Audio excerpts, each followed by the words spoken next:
Hello everyone, this is me Rawat Chaudhary. Welcome you all at my new on YouTube channel that is Science Nama. Science नमा के नाम से मैं अपना नया YouTube चैनल इस नए बरस 2023 में शुरू करने जा रहा हूँ। आप सबसे मेरी उम्मीद रहेगी कि आप भी मेरे इस सफ़र में सहयोगी बने, जिससे कि मैं अ, जो भी मेरा नया कंटेंट ऐड करूँ वो अधिक हौसले के साथ, अधिक करेज के साथ, अधिक एंथुसियाज्म के साथ कर सकूं। तो मेरी आपसे गुजारिश है कि प्लीज़ आप अधिक से अधिक मेरे इस चैनल को शेयर कीजिए, सब्सक्राइब कीजिए। और मैं अपने इस जर्नी की शुरुआत एक राहत इंदौरी साहब का बहुत ही फेमस शेर है उससे करना चाहूँगा। तो उन्होंने कुछ इस प्रकार से कहा है, अब अपने लहजे में नरमी बहुत ज़्यादा है। अब अपने लहजे में नरमी बहुत ज़्यादा है। नए बरस में नई जंग का इरादा है। नए बरस में नई जंग का इरादा है। तो कुछ इस प्रकार की इंस्पिरेशन लेके मैंने भी नए बरस में कुछ नया किया जा सके, ऐसा सोच के अपना नया यूट्यूब चैनल साइंस नामा शुरू किया है। अब बात कर लेते हैं कि अपने इस यूट्यूब चैनल का कंटेंट क्या रहेगा, विषय क्या रहेगा, किस प्रकार के मुद्दों पर मैं यहाँ पे बात करूँगा और वो मुद्दे भी आपका ज्ञानवर्धन कर सके, कुछ इस प्रकार के रहने वाले हैं। तो मेरा जो कंटेंट है वो जितनी भी तमाम प्रकार की साइंस हमारे दैनिक जीवन से जुड़ी हुई है, बहुत सारे उदाहरण भी मैं आपको बताऊंगा जिनसे कि स्पष्ट हो सकेगा कि कैसे अलग अलग घटनाओं में साइंस छिपी हुई होती है, लेकिन हम उनको महज एक स्वाभाविक मान के स्वाभाविक घटना ही मान लेते हैं, या फिर ऐसे मान लेते हैं कि भाई ऐसा तो होना ही था, इसमें नया कुछ नहीं है। लेकिन कोई भी चीज़ होती है, कोई भी घटना होती है, तो उसके पीछे में कहीं न कहीं कोई कारण ज़रूर छिपा हुआ होता है, कोई रीज़निंग होती है उसकी अपनी, कोई न कोई लॉजिक या फिर कोई न कोई प्रकृति का नियम छिपा हुआ होता है। बिना कारण के कोई भी चीज़ नहीं होती है। तो इस प्रकार का कंटेंट अपना होगा जिनमें कि लॉजिक्स छिपे हुए हो, जिनमें कि साइंस छिपी हुई हो। इस प्रकार के तमाम जो भी मुद्दे होंगे उनको मैं अपने चैनल पे अपने तरीके से विद प्रूफ, ऐसा नहीं है कि कोई घटना है उसके अंदर की साइंस है वो मैं अपनी तरफ से बना रहा हूँ। जैसा कि आजकल चल रहा है बहुत, कि लोग अपने ही हिसाब से अपनी ही मनगढ़ंत साइंस है जो कि किसी फला फला ऑब्जेक्ट के साथ में कनेक्ट कर देते हैं, जबकि ऐसा नहीं होता है। मैं जितनी भी साइंस किसी भी टॉपिक से रिलेटेड यहाँ पे डिस्कस करूँगा वो मेरी अपनी गढ़ी हुई नहीं होगी, बल्कि उसके कुछ ना कुछ ऑथेंटिक सोर्सेज होंगे। तो मेरा जो कंटेंट है आप सब लोग समझ चुके हैं कि क्या रहने वाला है।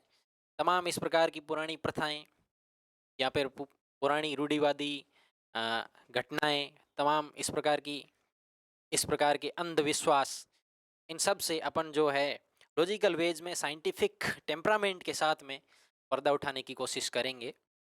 अब बात ये आती है कि इस प्रकार के जो कंटेंट है उसकी आवश्यकता क्या है।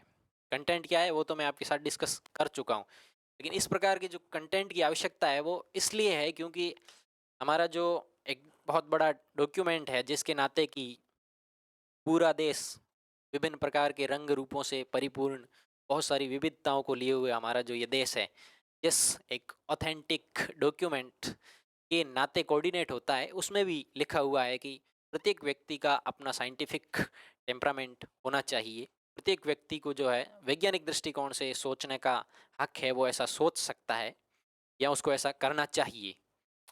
अब मैं कॉन्स्टिट्यूशन की बात कर रहा हूँ। बहुत सारे लोग ऐसा सोच रहे हैं कि वो कौन सा डॉक्यूमेंट है जिसके बलबूते पे इतनी विविधताओं से परिपूर्ण हमारा देश है वो कोऑर्डिनेट होता है, दैट इज़ कॉन्स्टिट्यूशन। तो कॉन्स्टिट्यूशन में भी इस बात की व्याख्या की गई है कि प्रत्येक व्यक्ति का है साइंटिफिक टेम्परामेंट होना चाहिए। साइंटिफिक टेम्परामेंट होने के क्या फ़ायदे हैं?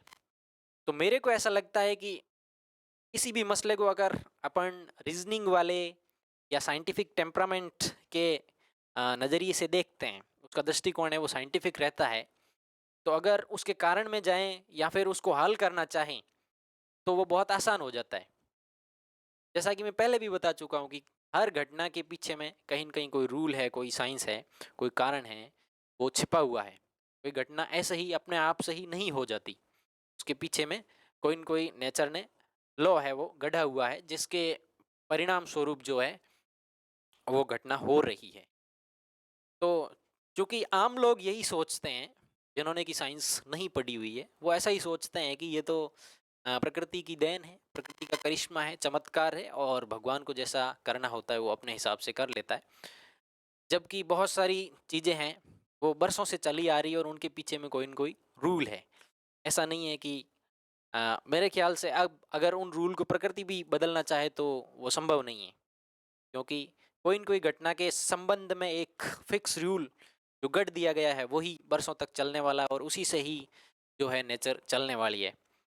तो अगर हम साइंटिफिक टेम्परामेंट से सोचें कोई चीज़ को, तो वो जो है उसका हल करना आसान हो जाता है।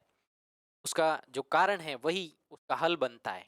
और अगर हम उसी विषय वस्तु को जो है रूढ़िवादी दृष्टिकोण से या अंधविश्वास वाले तरीके से देखें, तो उसको महज हम इत्तेफाक या महज एक करिश्मा या चमत्कार मान के ही छोड़ देते हैं, उसके पीछे में जाने की कोशिश नहीं करते, क्योंकि हमें लगता है कि ये जो है मिरेकल हुआ है और ऐसा तो होना ही था, हम इसमें कुछ बदलाव नहीं कर सकते, या हम इसके बारे में अंदर में डीप में कुछ भी नहीं सोच सकते।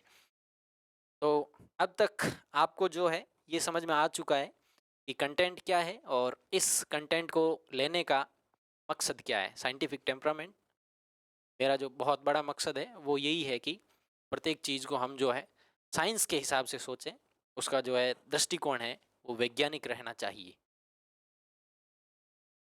तो ये तो हुई हमारे कंटेंट की बात, और उसके बाद जो है अ, ऐसा कंटेंट क्यों होना चाहिए। और अब अ, जो मैं आपसे उम्मीद करता हूँ वो ये है कि जो सबसे मेरे मेरे ख्याल से जो इस चैनल की रीढ़ की हड्डी है वो है आपका सहयोग। आप सबको मेरा सहयोगी बनना पड़ेगा, और सहयोगी बनने का यहाँ सीधा सा अर्थ है कि मेरे चैनल को आप अधिक से अधिक शेयर कीजिए, सब्सक्राइब कीजिए। अब शेयर या सब्सक्राइब करने से आपका कुछ नहीं जाएगा। बेशक आपको कुछ ये चीज़ें करने में या चैनल को वॉच करने में वक्त लगेगा, लेकिन वक्त से जो है आपको बहुत सारा इनपुट भी मिलेगा, आपके ज्ञान में भी वृद्धि होगी, और आपका जो सोचने का नज़रिया है वो भी बदल जाएगा। बहुत सारे चैनल हैं जो कि इस वेज में काम करते हैं, और ठीक उसी प्रकार से मेरा भी ये चैनल है जो कि उसी तरीके से काम करेगा, ताकि जो है प्रत्येक जो व्यक्ति है वो साइंटिफिक तरीके से सोचे। तो मेरे इस जर्नी में आप सहयोग करेंगे ऐसा मैं आपसे एक्सपेक्ट करता हूँ, और आप चैनल को अधिक से अधिक सब्सक्राइब करेंगे। और फिर से कहना चाहूँगा कि आप अगर मेरा सहयोग करेंगे तो आपका कुछ नहीं जाएगा, लेकिन आपके सहयोग करने से सिवाय वक्त के, I respect your time, but still अगर आप मेरा सहयोग करेंगे तो आपका कुछ नहीं जाएगा, लेकिन मेरा बहुत कुछ आ जाएगा। तो पुनः आप सबसे गुजारिश रहेगी, आप सबसे मेरी रिक्वेस्ट है कि प्लीज़ मेरे चैनल को अधिक से अधिक शेयर कीजिए, सब्सक्राइब कीजिए, जिससे जो है मैं जो भी नया कंटेंट हो उसको जोड़ने में अधिक काबिल हो पाऊँ, अधिक उत्साही बन सकूँ, अधिक एंथुसियास्टिक बन सकूँ। अब मैं आज का ये जो मेरा इंट्रोडक्टरी सेशन है, इसकी एंडिंग है वो जगजीत सिंह साहब की एक बहुत ही फेमस गज़ल है, उसके साथ करना चाहूँगा। बेशक मेरे ख्याल से बहुत सारे लोगों को ये अच्छी लगेगी।